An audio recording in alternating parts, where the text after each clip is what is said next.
Welcome back. It's a busy month ahead in Washington. The new Congress now officially in place. January 6th, the date to certify election results, now just hours away, and President-elect Donald Trump's inauguration set for January 20th. Looking ahead to it all with us is ABC News Washington Bureau Chief Rick Klein. Rick, welcome back to Up Front. Great to be with you. Thanks for having me. So let's start right with these first 100 days of this incoming Trump administration. How would you describe what you think is going to happen?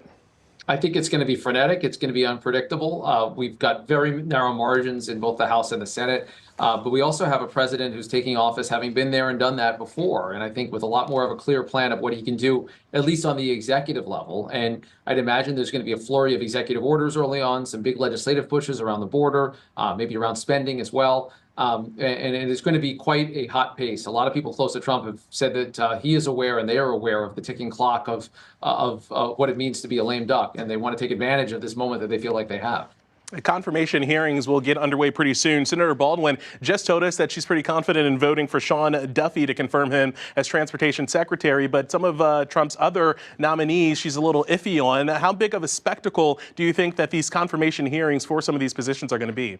Yeah, there'll be some easy ones and some hard ones. I think Duffy, Marco Rubio, likely to be relatively easy, but there's going to be quite a bruising battle over Pete Hegseth for Secretary of Defense. I think the talk around the FBI Director, Kash Patel, the DNI choice of Tulsi Gabbard, those are going to be, along with RFK Jr. at HHS, I think the focus of a lot of scrutiny. You never know what other things come up, too. And it's even though this has faded from the headlines a little bit, we know that senators are digging in freshly on all of the allegations, all of the pieces of the record. Each one is going to take each one individually. That 53-47 majority the Republicans have is actually a pretty decent cushion when confirmations begin. You can lose a couple of senators for each of them, but I'd expect that most of the cabinet picks are going to be confirmed, even if people like Senator Baldwin are unlikely to vote for most of them. Wisconsin's Governor Tony Evers has told us that he plans to push back on some of the Trump administration's efforts to carry out these mass deportations. It's something that we've heard from Democrats really all across the country. Do they have any power in pushing back against these plans? And what do you anticipate we're going to see from this policy initiative?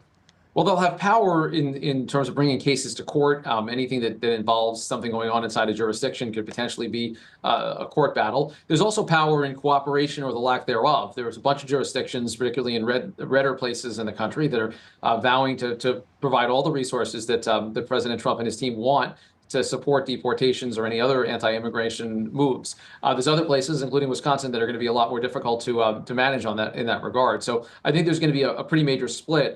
It's a little different than the first time Trump came into office, when you had this kind of wave of Democratic governors that were banding forces. Some of them are talking about in the same terms, but I think it's going to be case by case, and there's going to be some areas where even in bluer places or in places where Democrats are in charge, there's going to be some things the Trump administration does that are going to be more welcome than last time around.